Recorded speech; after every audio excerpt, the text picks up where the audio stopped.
ॐ गं गणपतये नमः। ॐ गं गणपतये नमः। ॐ सहना भवतु सहनौ भुनक्तु सह वीर्यं कर्वावहै तेजस्विनावधीतमस्तु मा विद्विषावहै। ॐ शान्ति शान्ति शान्तिः। So, welcome everyone for the session which we are getting started on the medical relief. We have a full team there with us, also with starting with Dr. Charak, Sudhir Mehta. We have Radhe here. We have other many people who are really interested and been devoting towards medical relief for years to come.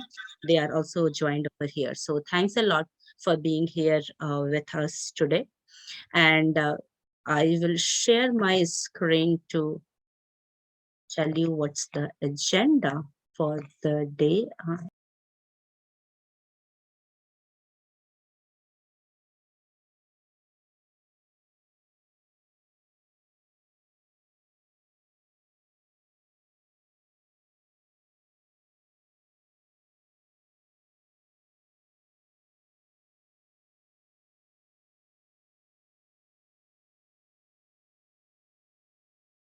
So we are with the introduction. We will get started and talk about our team over here, and we'll get into with Radhe. Radhe will be talking about the donation where we are. The last time when we were having conversation, there many folks asked us the question about where we are standing on this one.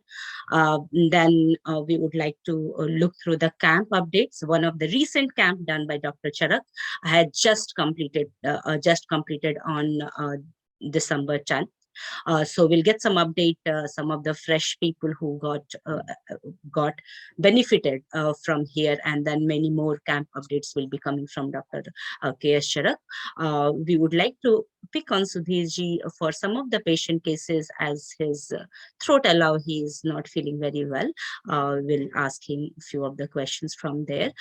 We do like to hear some of our prominent supporters in this area, and we would like to really hear from you how, and also talk about how you can help. At the same time, hear from you some recommendations. How do you think we should be spreading more words around? So your voice is really very important for us. So thanks a lot for being here with us. And before we talk about the team, as you can see in the background, the Sudhir Mehta and the Dr. K. Sharak, we are really touched with their noble cause. Over here, Dr. K. Sharak, as you have been seeing in the email which we are forwarding, is the founder of SOS Memorial Trust. This is how the name is in India, SOS Memorial Trust. In US, the name is Samjivani Foundation. Overall, it's called Medical Relief for India. We do surgical, medical and the surgical camp, and primarily bringing the medical help for people at their doorstep. So that's what we are working on, and we have our team to ask questions. Sudhir Mehta has been there with this particular cause for very long, and very long from the beginning. It was the joint venture, I will say, between Sudhirji and Dr. K. Sharak came up with this idea, and obviously there were many more people came in to be able to do this and be with the Dr. Charak to be able to make it happen. So it's been close to, I will say, 25 years, and maybe more than that. If my numbers are not correct, rather you can correct me. But in 25 years, the camp is happening on a regular basis, and they have been making difference to the group. So before I just talk about the team, I do like to request Saurav to be able to run a small video of the camp, which will walk you through how exactly the whole medical relief is making difference of the unfortunate people. So Saurabh would like to give an opportunity to run the video.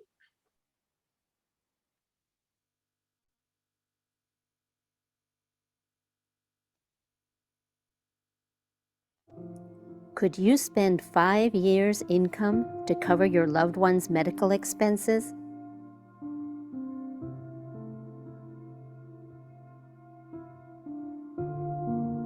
That is the cost of saving a life in rural India. The poorest earn around 4,000 rupees a month, which is equivalent to around $60. Poverty-stricken communities require extensive medical treatment, yet are often unaware of the severity of their diseases.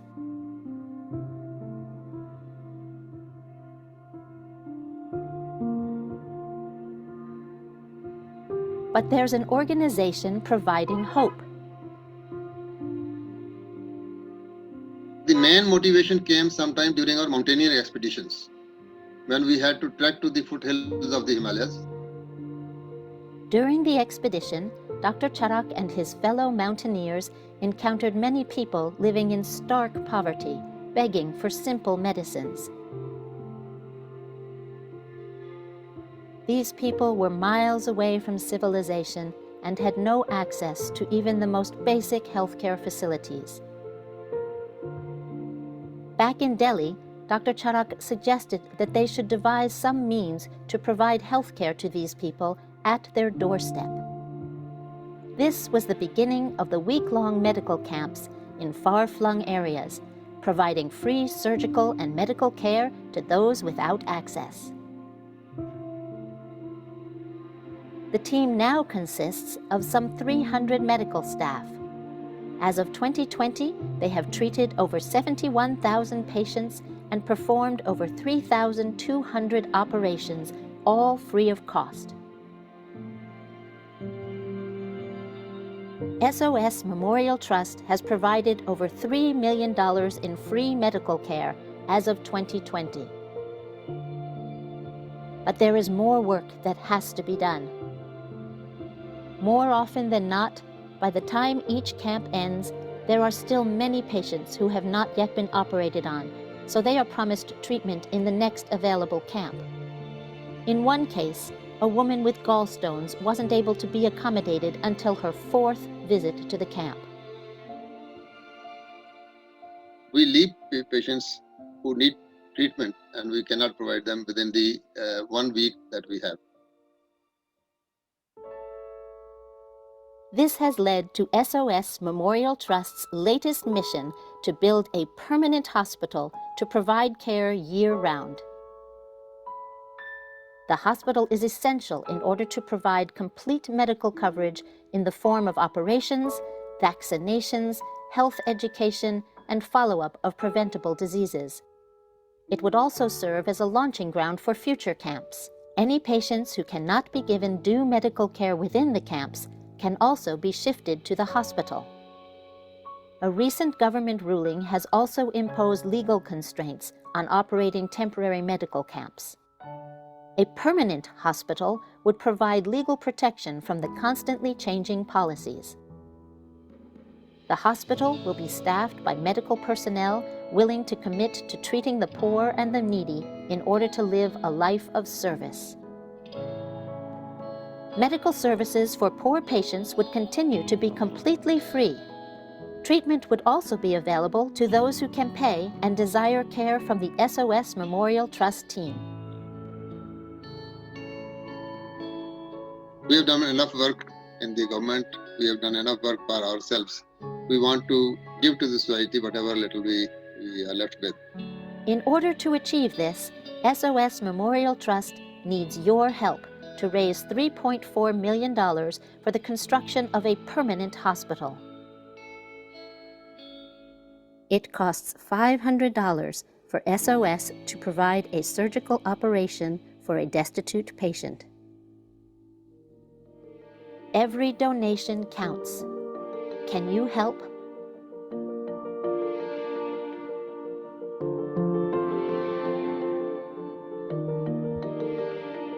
In 2005, I witnessed Dr. Charak perform a hernia repair operation on a 6-year-old boy. That boy would otherwise have grown into a man who, with a hernia, would not have been able to achieve his full economic potential. A simple operation, a low-cost intervention, transformed a life to be much more productive. The only hope for the people living in remote areas is Dr. Charak's camp. It is truly a heart-opening experience to see firsthand the remarkable work that is being done at these camps. I would always be admired him for what he has been able to accomplish and the people and the teams he's been able to energize both in India and abroad.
Thank you, Saurav. And thanks a lot, everyone, to be patiently looking through the whole cause. So it's every time when I watch this particular video, I really feel numbed how much of a difference it can make. And if we talk more from the Dr. Chira's angle, how less it requires to be able to run this camp, like in terms of the dollars going there to be able to run it. Now, I would like to invite Radhe, who is an executive director of Samjivani Foundation, to be able to walk us through. Please keep yourself muted, will be very helpful. So I would like to invite Radhe and now to be able to take us through where we are. And Radhe, welcome. And thanks a lot for being such a prominent figure to be able to help the whole organization and getting inspired from the medical. Thank you so much, Meenakshi, and thank everyone for being here today on a Sunday. I'm with you, Meenakshi. Every time that I've seen that film, it's just been so heart-touching and so warming to see all the amazing work that's being done at these medical camps. Today, I just wanted to take a few minutes and just update everyone as to where Samjivani stands in terms of raising funds. I know that on this particular slide, we have a couple items: site secured for the hospital, admission unit, and professional analysis. But I'm going to leave that to Dr. Charak to update you on the actual construction of the hospital and where they stand. He's much closer to it on a week-by-week and month-by-month basis than I am. But I would like to share with you the results in terms of fundraising over the years. And maybe if I could, Meenakshi, I'll go ahead and just screen share a chart that I have put together. I think you'll have to come out of screen share. I will do that. I will stop the share. Please go ahead. So Meenakshi, you can see this? Yes, we can. Okay. So instead of just kind of lumping together total amount that's been raised since inception of Samjivani, I decided to put together this year by year fundraising that's happened.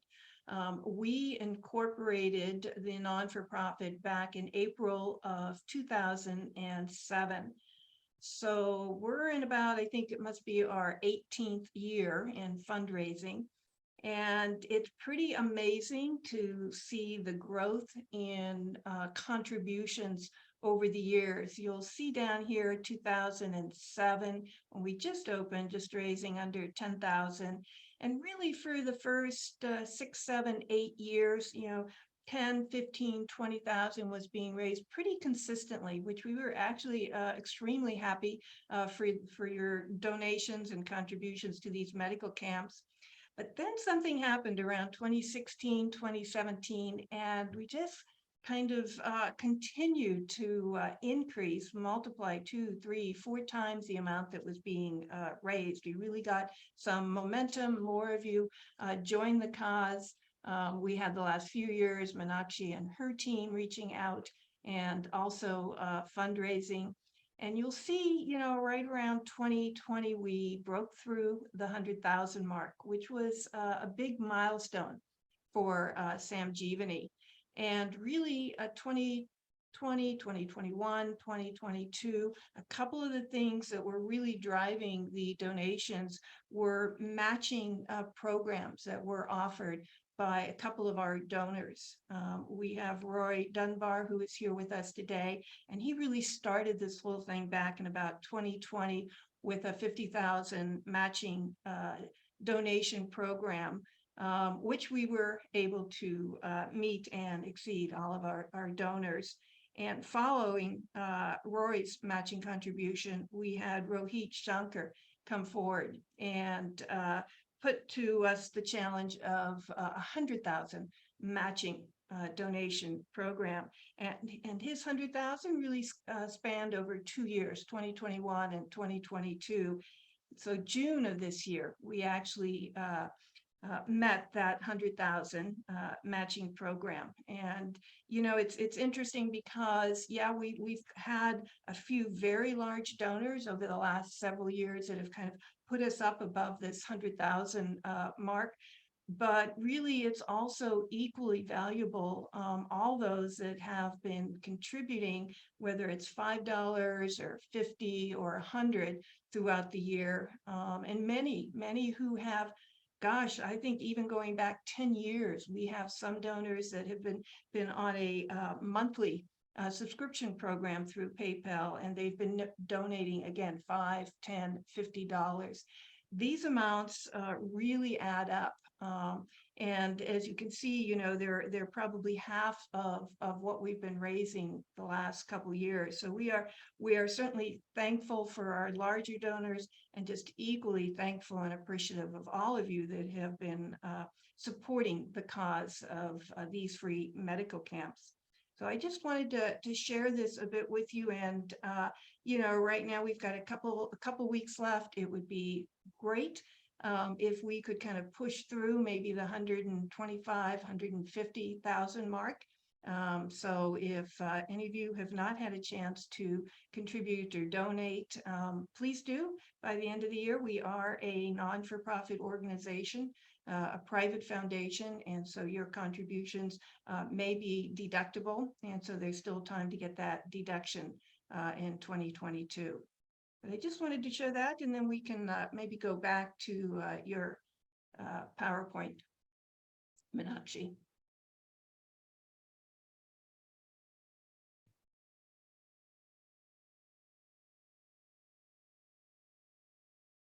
And maybe the one before this, if you could. Thank you.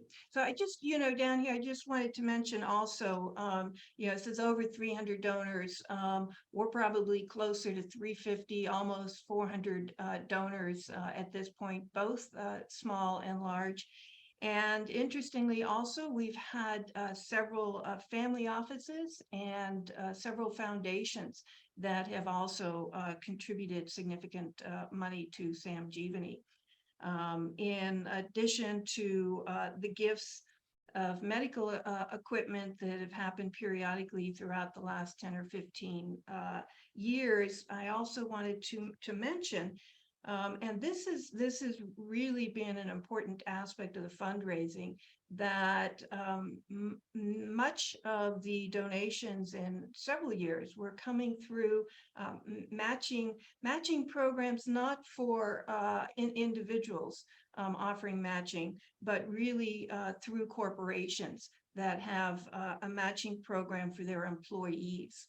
So many companies, if you are working for a corporation, it's really it would be really wonderful if you could first check to see if they have any sort of matching program for charitable foundations, because many companies will actually not only match 100% your donation, but several of them also will match 200%.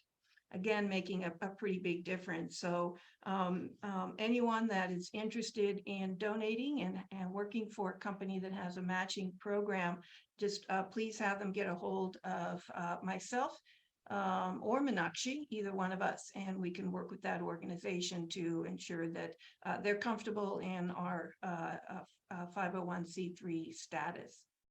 So I just wanted to mention that, and then we could maybe go to the next slide. And so this is just, all of this is out on our website, medicalrelief.in. But for those that would like to donate, it's very easy through our website. We have a PayPal button at the bottom of each page, as well as on the menu page, how you can help. Or you can simply send through PayPal to the email address admin@medicalrelief.in. Of course, many of you have sent personal or corporate checks and several bank wires. So these all are welcomed also. And Zelle can also, we can also receive funds through Zelle. Again, our email address is admin@medicalrelief.in. And then the corporate matching gifts that I just mentioned.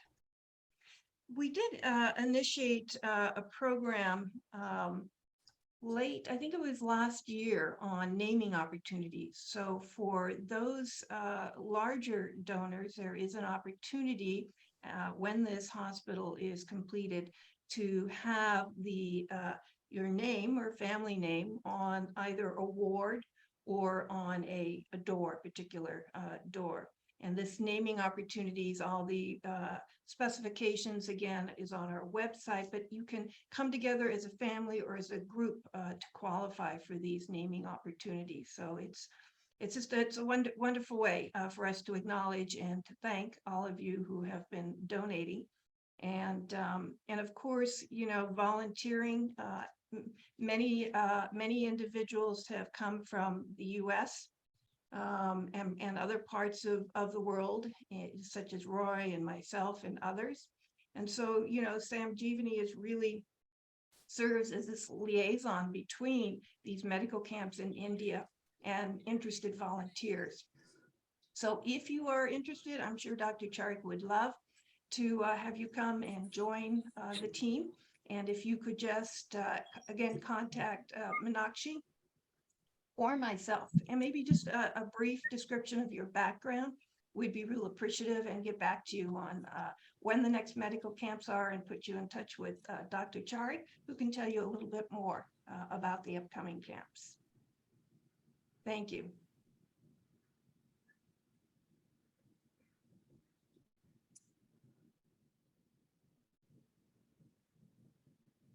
So now we would like to invite Dr. Charak to be able to talk about the recent camp and the actual difference, how they are making, and what is its recent experience, and how is also envisioning 2023 in terms of the camps and some of the plans. So Dr. Charak, the floor is yours. You are also a co-host. If you like to share, you can. So we would like to invite you and let donors know about how the money is getting utilized, how you are making difference in the people's life. Dr. Charak, can you hear us? Thank you. Thank you, Rajan. Thank you, everybody. Roy has also joined. That's great. I'm just back from another camp. We reached here something like 12 hours ago, earlier. So one more landmark is that we have completed 60 camps by now. So this was our 60th camp. And just a little correction to Meenakshi, we have completed 23 years. We started in the year 2020, in fact 2020 October, and that was our first camp. And then it is about 23 years. And this last camp we held at the ashram of Devarha Baba in Vindhyachal. We have held 7 camps earlier there, and this was our 8th camp there. And as usual, we get a lot of patients and lots of surgeries. So during this week, actually during the first 4 days of surgery, that is Monday, Tuesday, Wednesday, and Thursday, we completed 80 surgical procedures, major and minor. Minor surgeries were 34 and 46 major surgeries during this period. And of course, as usual, there are many patients who could not be operated upon within this limited period. So we have booked them for the next camp. And also we have fixed the next camp in the same venue in Vindhyachal in the ashram of Devarha Baba from 26th of February 2023 to 4th of March 2023. So 26th February is a Sunday, 23rd of 4th of March is a Saturday, Sunday to Saturday, 26th of February to 4th of March 2023. That will be our 61st camp. And as usual, we get many poor patients there. These are some of the most deserving patients. We have done a lot of work in Jammu. We get, Jammu, there are certain areas where we get very poor patients, but there are certain areas where, people are quite all right and they still come to our camps. But I think the best benefit that we provide to people is in Vindhyachal, in Baba's ashram, where most of the people who come to us are very, very poor. And with this camp, we have treated something like 74,000 patients, close to 3,500 surgeries.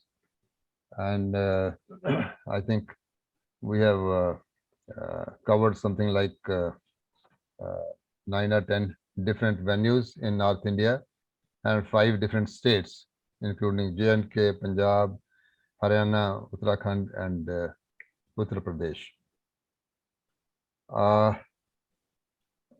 Our process of building the hospital is restricted because of the lack of funds. We are raising funds gradually. We are also consuming some of this donated money on the camps, because camps also consume some money, and each camp I think is about something about $9,000 to $10,000, equivalent to that amount. So that consumption also was there. Okay, this is just one of the patients we operated on, and you can see these. We get these simple folding beds, and this is a big hall, which actually was the dining hall, but then we have converted it into a ward. And these are just 2 nurses. This lady actually came from Kerala to attend the camp.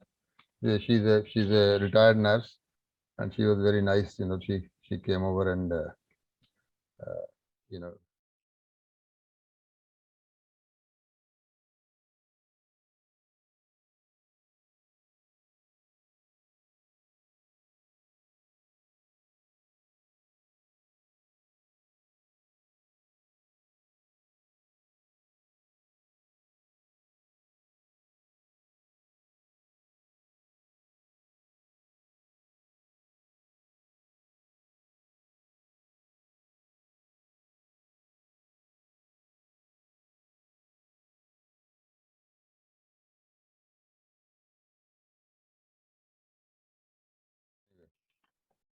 So my point is that it is some of the most uh,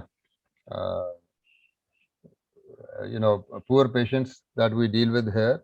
And we had a patient who was 92 years old. He came for a hernia repair and so on. And we are dealing with all these, small children to people who are 90 and above. They are all getting treated here. And I wanted to show the picture of one of our elderly orthopedic surgeons. Elderly because he's older than me also. He comes from UK, and he spends 6 months in India doing this charitable work. So he makes it a point to attend all our camps when he's around. He's close to 83 or 84, but he carries his own instruments, which are pretty heavy, and a fairly active gentleman. And he uh, is planning to join us in our next camp also in Baba's place.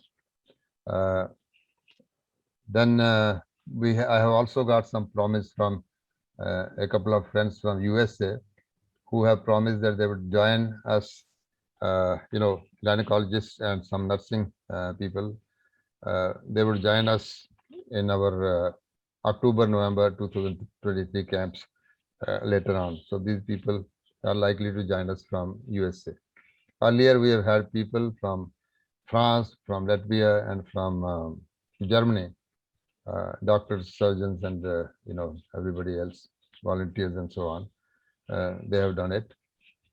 So this is the work we are doing, and the process of making the hospital. I think we have got for phase one. I think we have raised only about 25% of the money that we need, but I think Mr. Mehta might be able to give you more details about it. I don't know, but the question was there is that whether you have, done something good to the people and changed the lives of other people. I think whatever work we do, the life of everybody is changed, and it has also changed the lives of those who are serving them. So I think our lives are also changed, and their lives are also changed. So it's a mutually beneficial thing. Although we don't know who these people are, we don't expect any returns from them, and so this selfless work goes on, and I think eventually it helps both sides. We might invite Mr. Mehta to give you some details about the financial implications and so on. So, or if there are any questions, I would be happy to answer. Dr. Charak, I have a couple of questions, quick ones. Please shoot. So I'm very much interested in volunteering. However, I don't have a medical background. So are there volunteer opportunities for medical? And the other question is, where do volunteers live over there? Because this is like rural parts of India, so I don't think there would be hotels or anything, right? No, you are not supposed to live in the hotels if you are part of the camp team, because we are all living somewhere, so you will be part of that. We have a reasonably comfortable and clean place to live in wherever we hold our camps. But you should be prepared to sleep on a mattress on the floor, and be with other people. And I don't think we have had any. We have had volunteers from several parts of the world, but they have all been reasonably comfortable. So if you want to join, you can join. We cook our own food, which is generally hygienic. We haven't had any problem with the food. Our American friends have had that food. Radhe has had it. Roy Dunbar has had it. So the food is fine. We generally ensure that the water is fine. But of course, we don't provide cots always. So therefore, you should be prepared to sleep on the floor on a mattress, which would be, reasonably comfortable. The floor will not hurt you through the mattress. So if you want to join as a volunteer, you're welcome. Thank you. And for somebody who doesn't have a medical background, what kind of volunteer work? Oh, well, some work can be done, because we have had volunteers from overseas who are non-medical people, and they have also contributed. So there is everything that needs to be done. So all work. it's a complete duty for 7 days, 24 hours a day.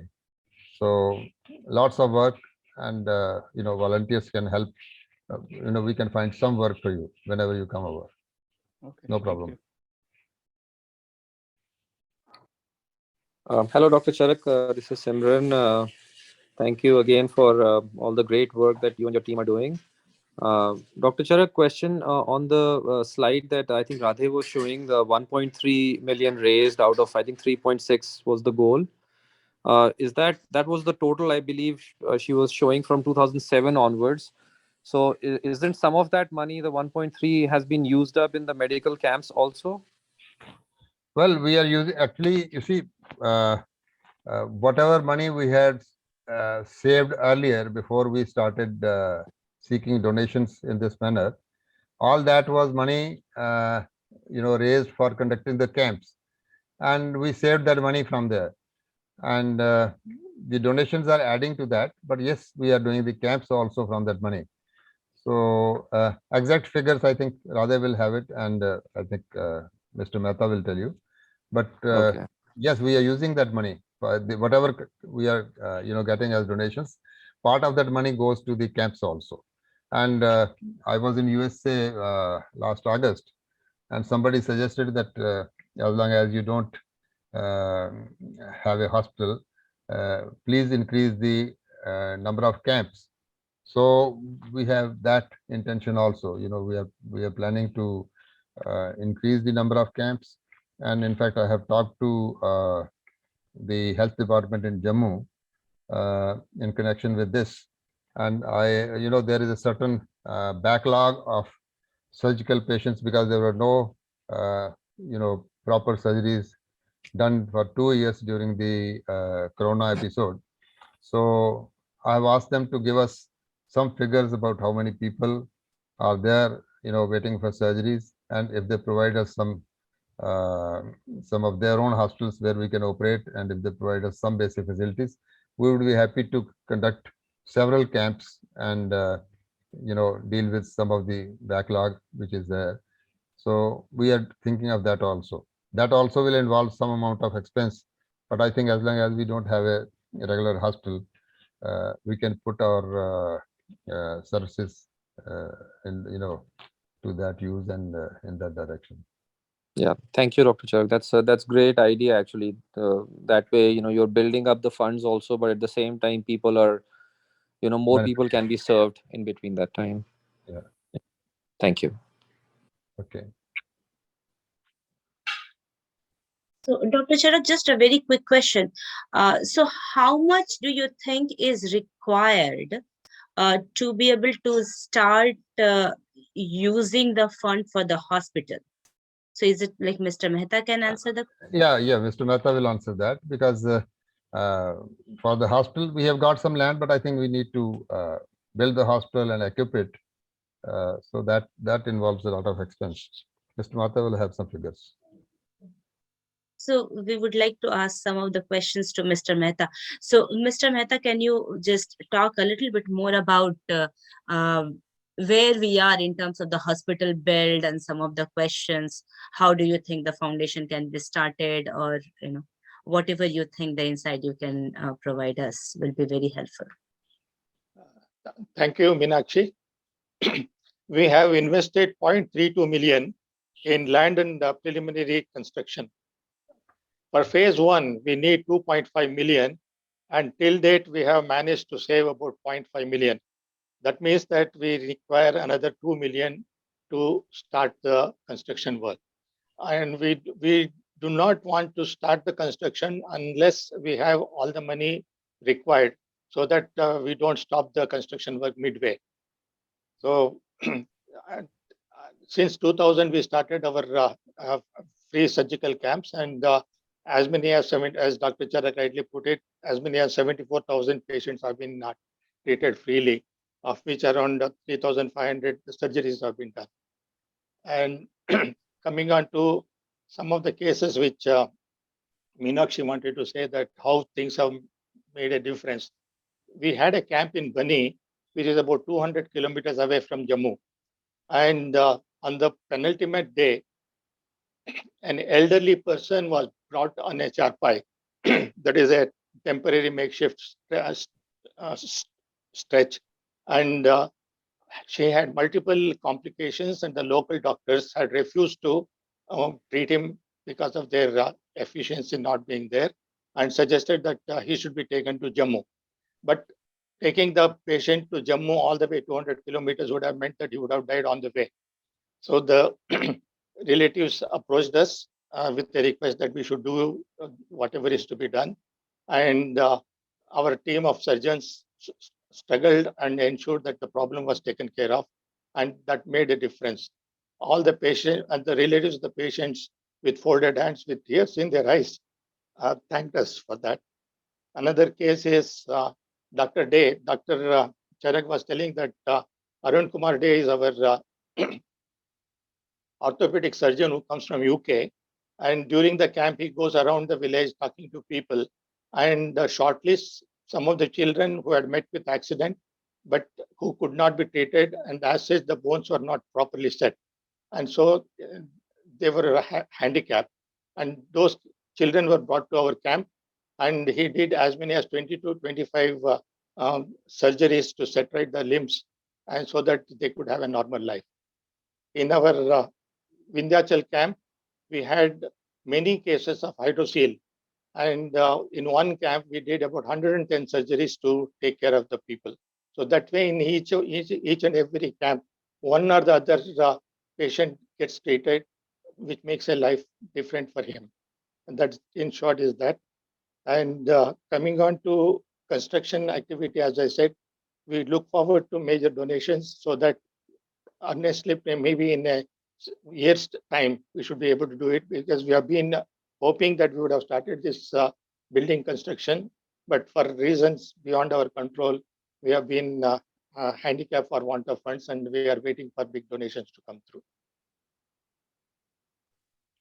Thanks a lot, Dr. Mehta, for sharing all of this. And especially when you talk about 100 surgeries getting done in a week.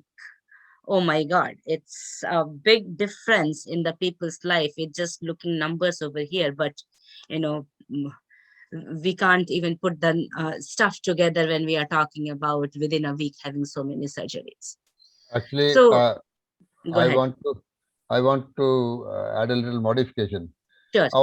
Our highest score has been 147 surgeries in 1 week. Wow. And in Baba's camp. So can you talk a little bit more about that? When you say surgery, what all surgeries come, like how it changes? You see, we would like to say that we start our surgery at 9 in the morning, and sometimes it goes up to 12 or 1 in the late night. So the first 4 days, we ensure that maximum number of cases are taken care of.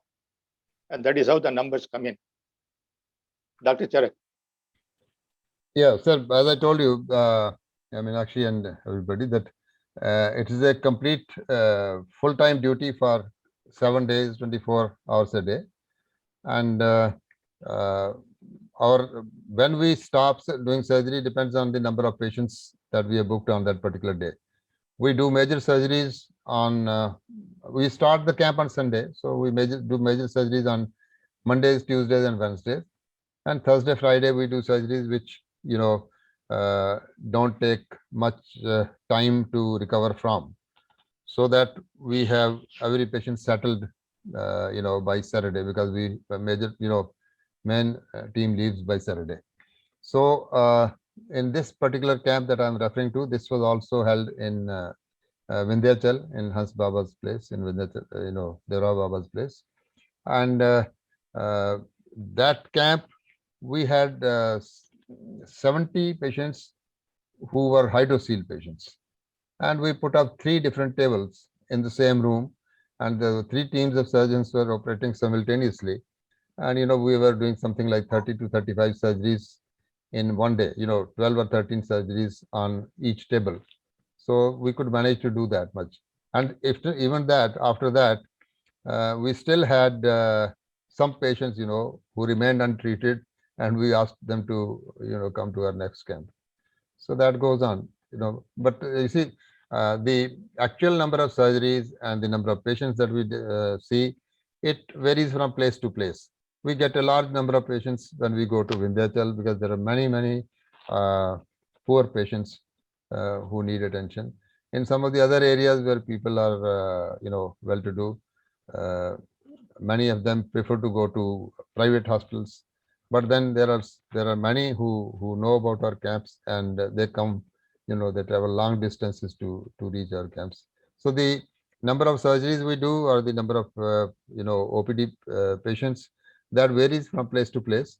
But this one particular place, Vindhyachal, is such that we get a lot of OPD patients, a lot of surgery patients.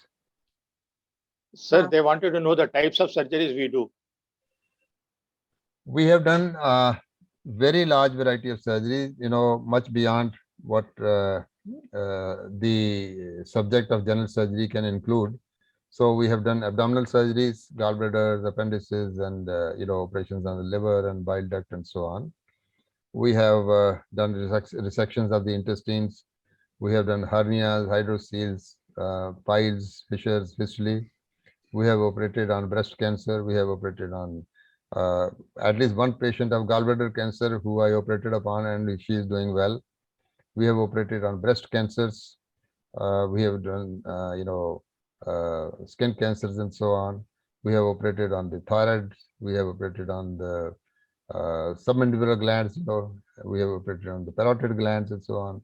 Then we have done hysterectomies, a lot of, big variety of gynecological surgery, abdominal and vaginal hysterectomies and ovarian tumors and so on, and lots of orthopedic cases. So we have a very large range of patients that we have treated. Of course, we don't treat the eyes. We don't do the eye surgery because that requires a different setup, and we are not trained to do that. I don't have an eye surgery team, and if we have it, we normally would not like to combine it with our general surgery team because you need to be very careful about the eye surgery. And of course, we don't do any super specialization like cardiac surgery or neurosurgery.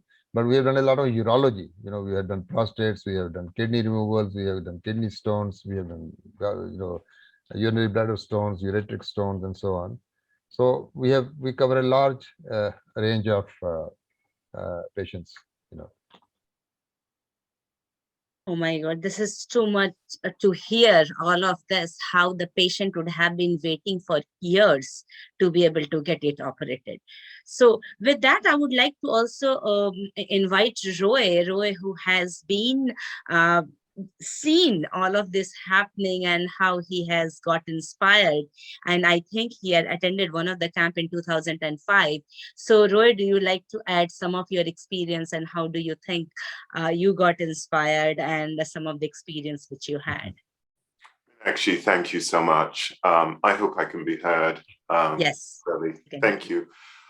Yes, this is a very inspiring endeavor. The work of Dr. Sharak, Mr. Mehta, and the whole surgical team really brought me to a point of wanting to be involved, but my skills are little.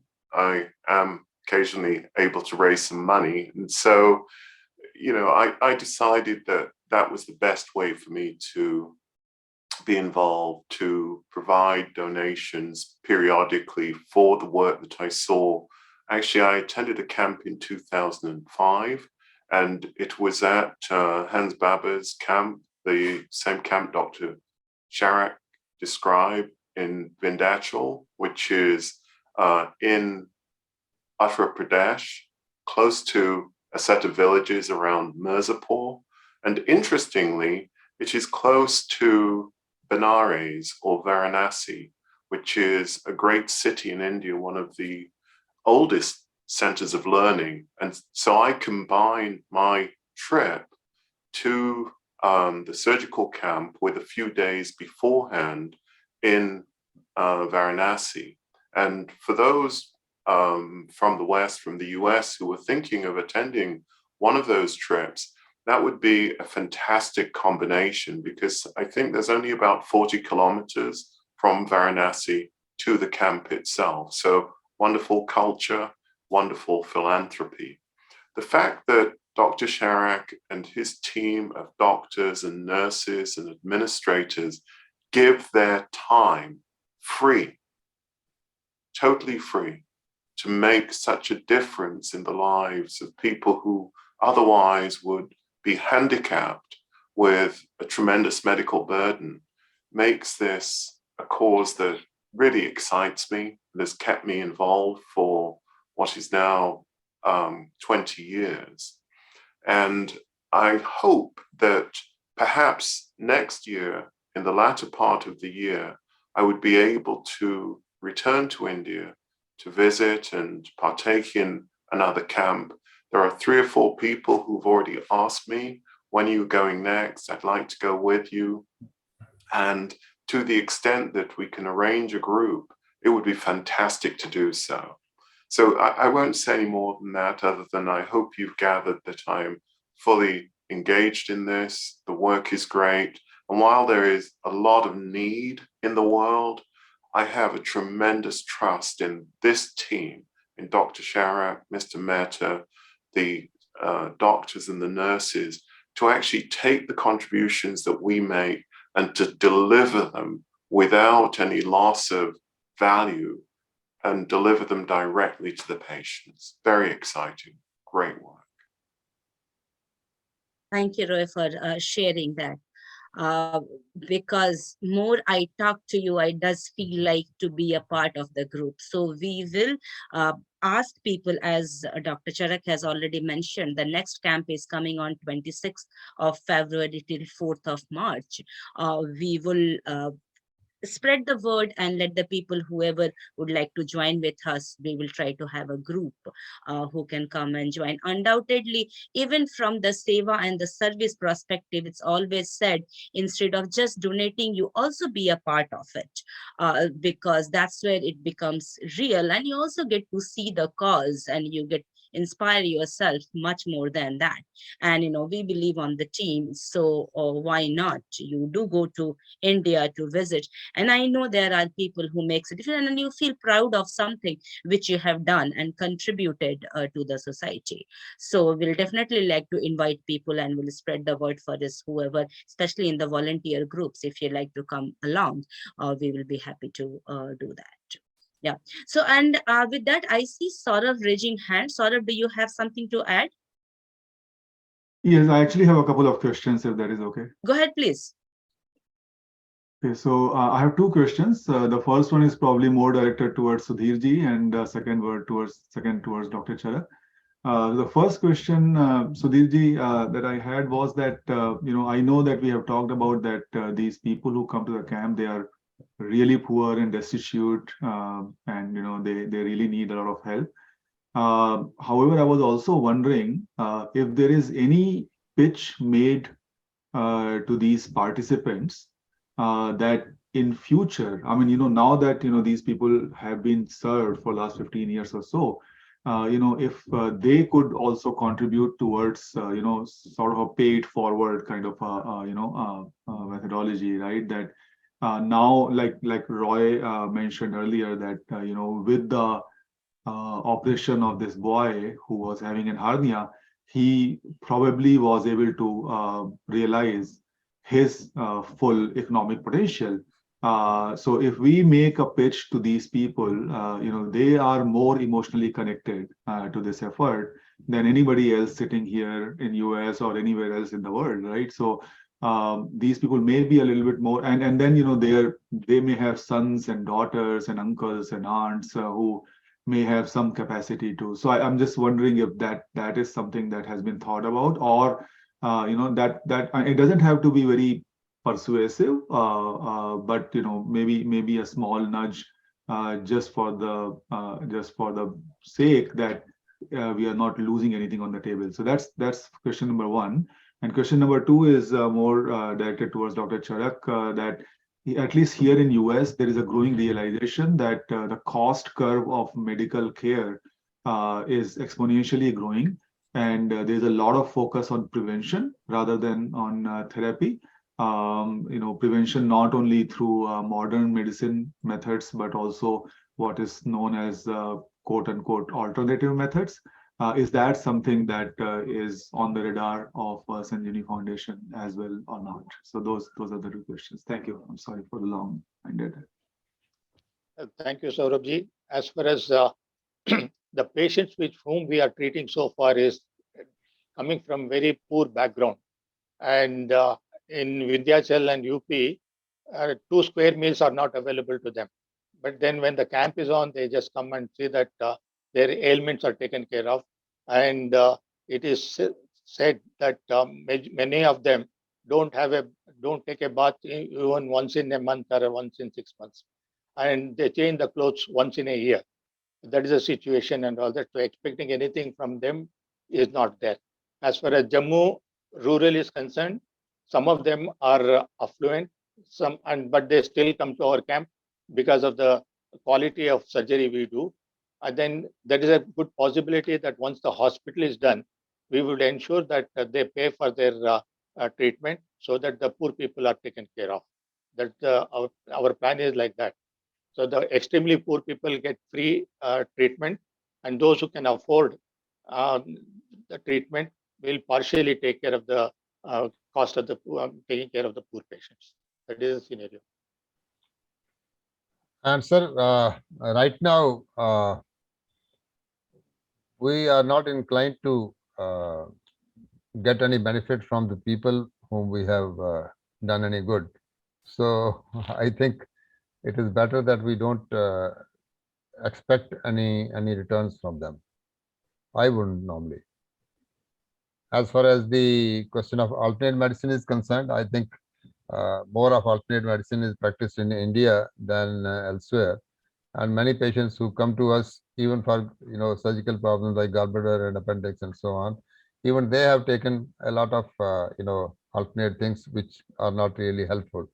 So as far as surgical patients are concerned, I don't think there are many alternate medicines. For example, you don't have anything for gallstones.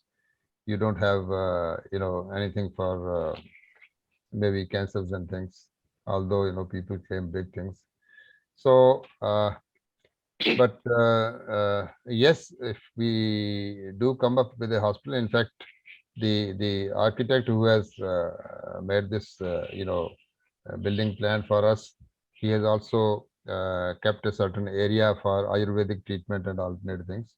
So we do have that in mind once we have a hospital or something like that. So alternate medicine, particularly especially Ayurveda, we are certainly not averse to, and we are not only averse to, but we are actually very keen to have that, because there is so much in Ayurveda. So that is how things are. Anything else? No, I think Satish ji is raising his hand. Maybe I can throw some light on a very pertinent question which Sarah has asked. I've been associated with this camp for the last decade or so, and that. Oh, sorry, I didn't see you in front of me. So yes, Satish is is the rightest person to tell you about the preventive medicine. He is the preventive medicine man, known globally. Is not just known all over India, but elsewhere also. So he is also associated with us. So I just recognized him from his voice. I didn't see him here. Okay. No. So Satish, go on, please. Yes, there are two very important dimensions which Dr. Charak has not highlighted, although he has been working on those fronts as well. While he is doing very good, very high quality professional and humanitarian work within the camp, my logic is that wherever these camps are held, the community around should also be benefited. I mean, those who feel the need, they come. But there are people who do require services, but they do not feel the need to come. And therefore, it becomes our duty to really survey the area around the camp, find out what is happening in the community, how far they are away from the benefits which are provided in the camp, and what can be done to empower them. Because the efforts launched by Dr. Charak need to be sustained in the community also. And that is what I have been, whenever I visit these camps, I make it a point to survey at least 5-10 villages around and find out what is happening. And then brief Dr. Charak that, look here, this is the way we can further improve the quality of our coverage. Of course, he's doing enormous work within the camp. For example, we could find out that 30% people who had diabetic never knew that they had diabetic. 25% people who had hypertension didn't know that they had hypertension. About 10% people who had hernia, they didn't feel the need to really visit the camp. So what I'm trying to say is that we really need to empower community, make them aware. And it is now the continuity of care which is important. And primary care is a part of, that way it becomes a part of the tertiary care. And now the term given to it is comprehensive primary care, or, whatever you can like to say.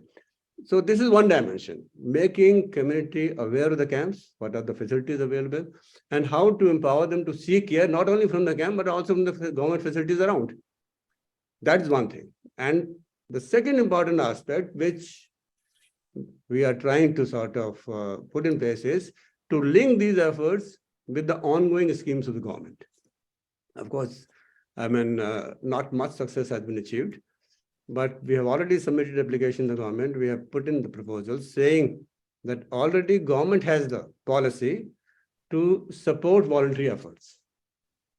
But it requires, a lot of work to see that this particular idea becomes a ground reality.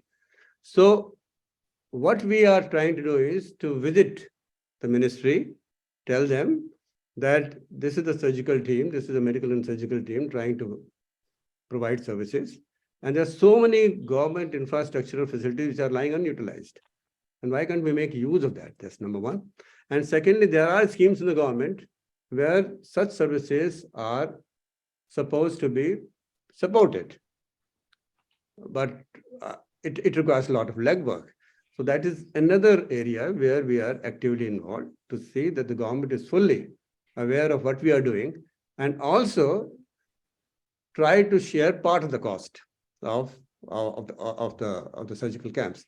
So far, we have not been able to achieve success in that, but I'm very sure that in the National Health Mission, there are provisions for supporting this kind of voluntary work. There are other schemes also where, well-meaning NGOs are being supported, but you need to really align it with the ongoing schemes of the government. So those are the two areas where I'm very keen to sort of work with Dr. Charak, and we have been working, and we have already put in applications and proposal to the government of India, and let's see what happens.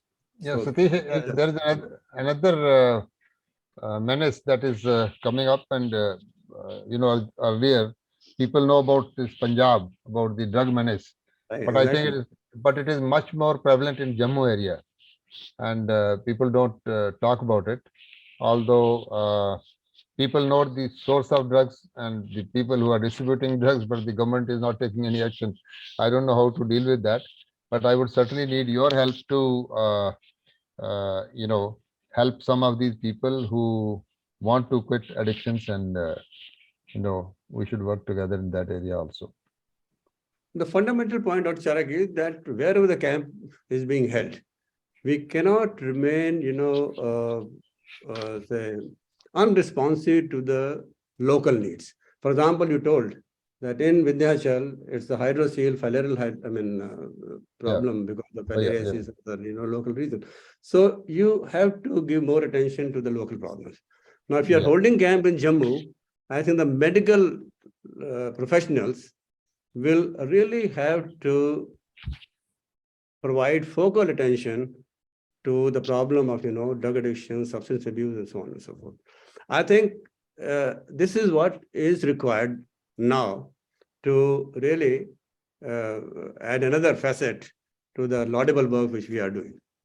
So the local, what is the local need where the camps are being held, because the tertiary care is being provided at the same time.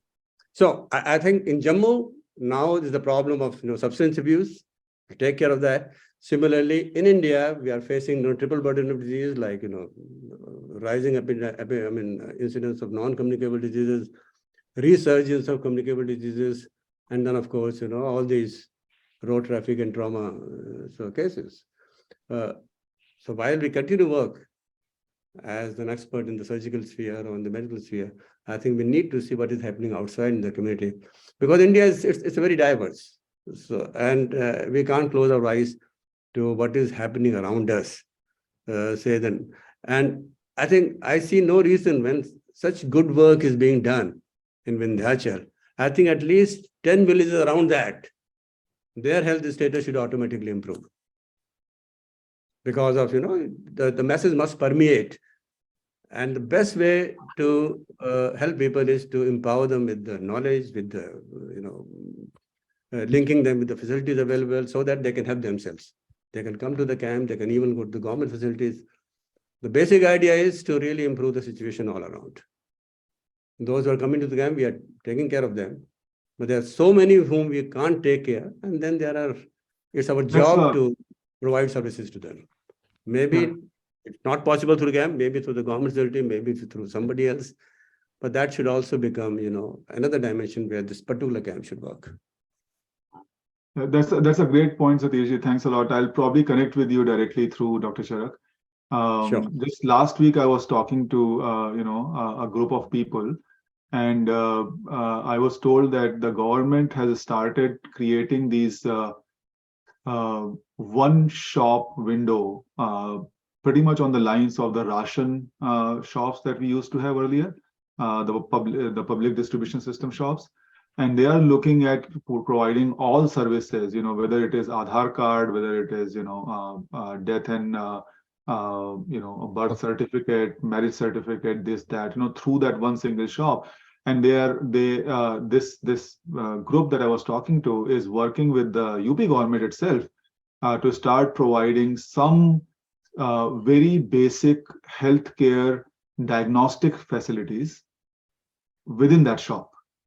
So, I think if we can somehow get involved in that effort, that can open, new funding opportunities for us, as well as, more data collection opportunities for us. I think you're right.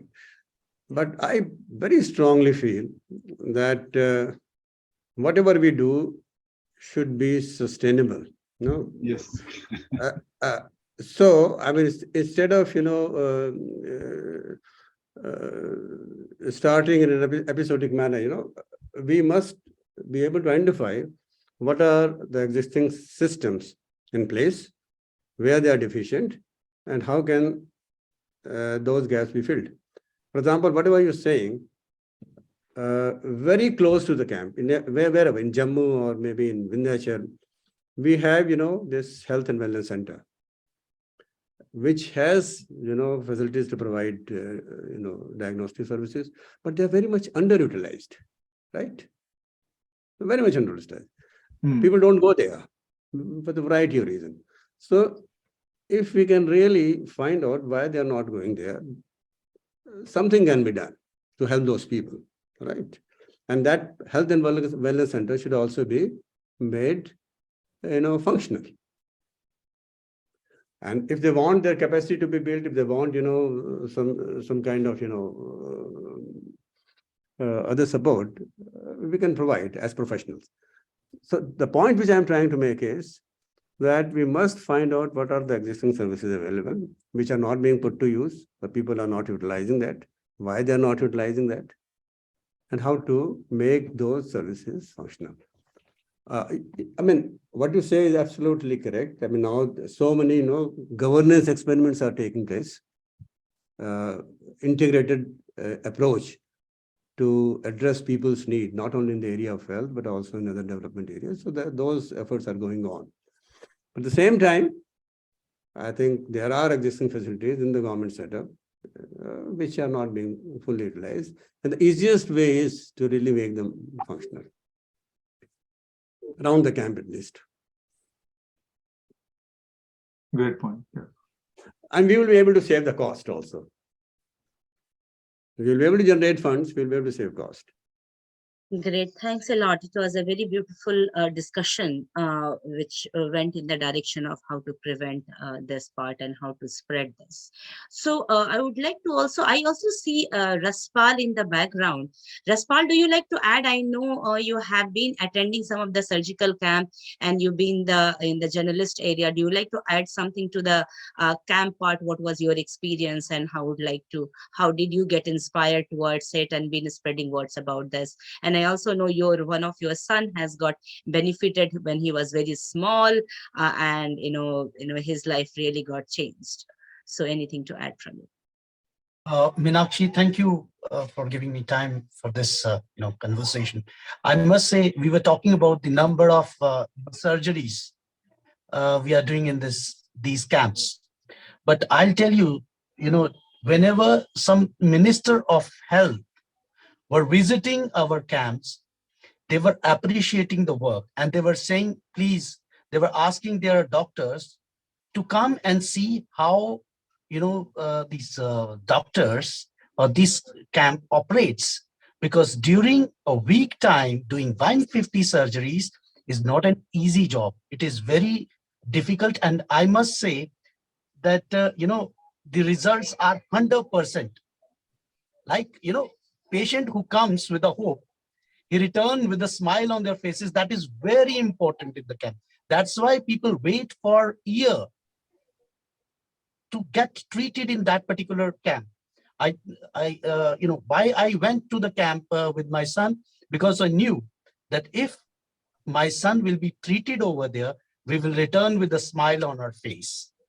That is very important. The trust is very important in surgeries. And whenever I'm visiting camps, whether in Jammu or in Vindhyachal, I can see the the grief on the pain on their faces when they're coming to the camp, and smiles on their faces when they are returning from the camp.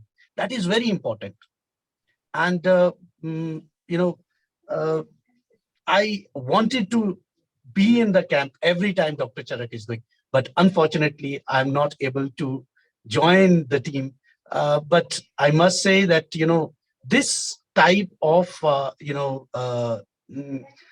system which is created by Dr. Charak, its replication can be happen anywhere in the world, and it will be beneficial for the people, because the model is very simple and its objectives are very, very fruitful for the public in general, particularly those who cannot afford the surgeries. I'll tell you an example. Like wherever we are holding our camps, in the people in the peripheries, if you search, if you take 10 patients in the sample, you will find out of these 10 people, 2 or 3 people have never been to doctor for their treatments because they never realized this is a problem in them. Whenever they visit the camp, they came to know that this is a problem with us. I saw people suffering with hernia, with the tool they have made themselves to reduce the pain in their body. I've seen patients, those who are come with some kind of hydrocele, and they think that, oh, this is a normal thing. This happened because of some kind of problem in my body. They never knew that it is a kind of treatable, you can say, illness. But I must say, these camps are very important. And if we can make these camps sustainable wherever, I mean, we are, planning to have this hospital, it will be very unique model for the world, as well as it will be a place where people can go with the problem and return with a smile on their face. That is very important.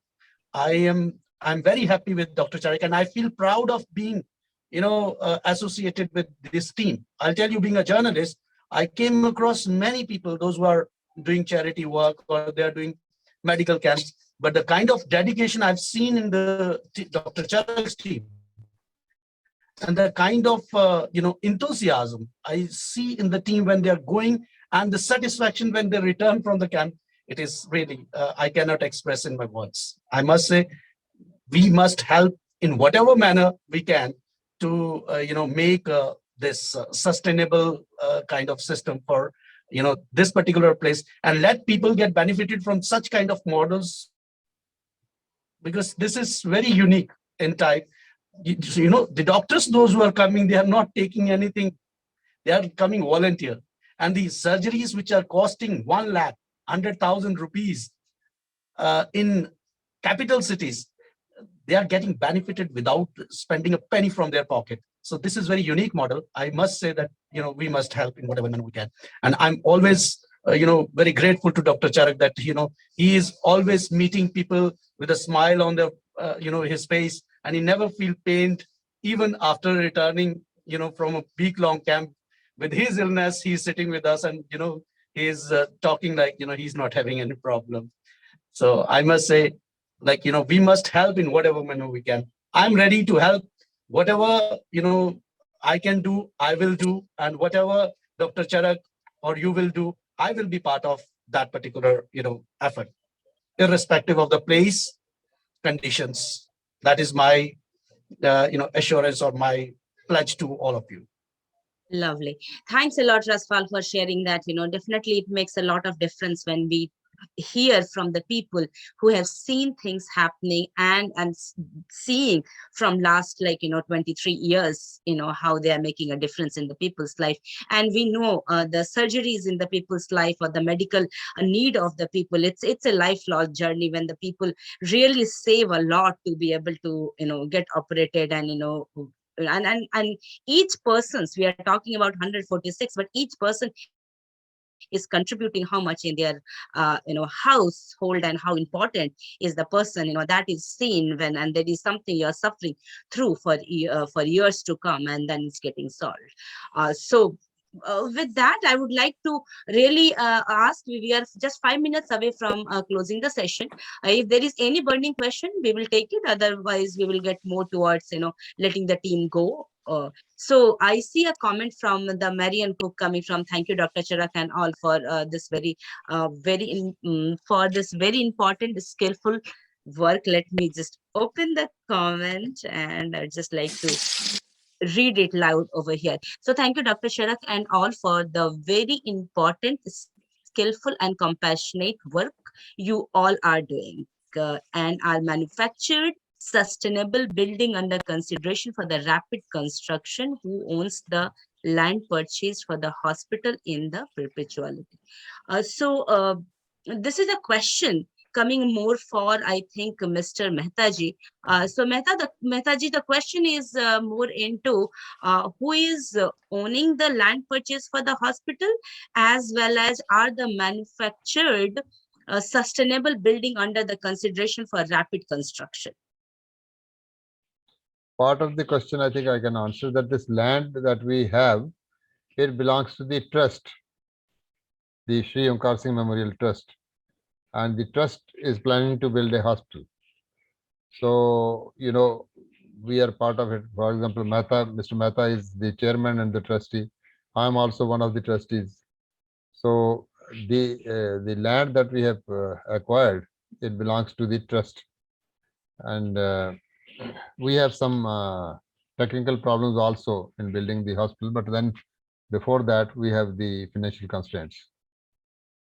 And this manufactured sustainable buildings under consideration for rapid construction, they might be slightly more, this system might be more costly than building the routine thing, but we are open to actually everything once we have the funds.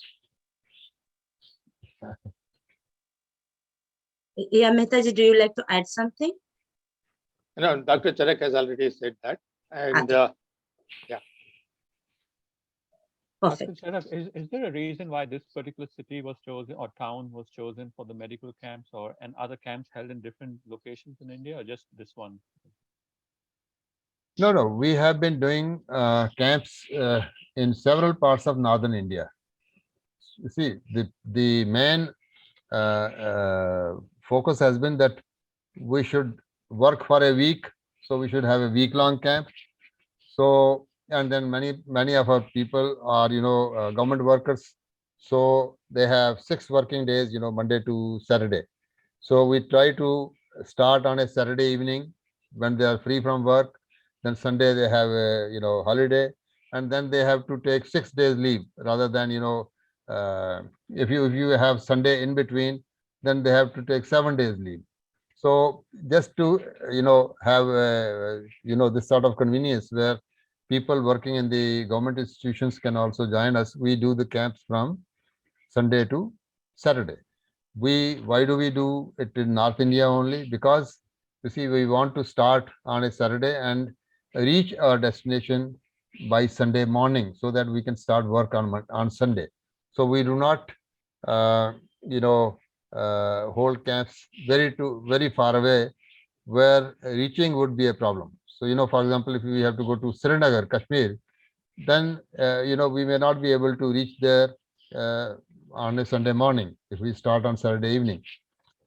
So we have chosen areas where we can conveniently reach by Sunday morning if we start on Saturday afternoon or evening. So that has been the situation. Jammu, Punjab, Uttarakhand, UP, uh, Haryana, these are states close by. So this is convenient for us. We are open to going further, but you see, some of the longer distance places, they will need air travel and so on, and we don't want to waste our money on air travel. We try to remain economical as far as the expenses on the funds are on the camps are concerned. So till now we have done that.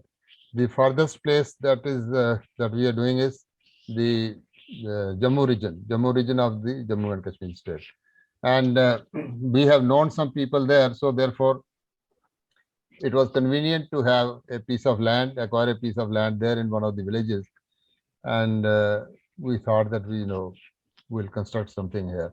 I had some personal land also there, so I thought I would contribute my own little bit, and in this, and that is what we are thinking about. That is why we are thinking about having it in that particular area. Thank you, Dr. Charak, for sharing that.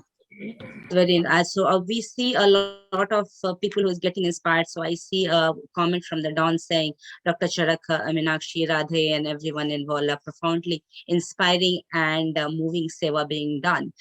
Thank you for sharing this course of this powerful work. So thanks a lot for sharing, and we are on the top of our hour right now. I just like to take some final comment from Radhe.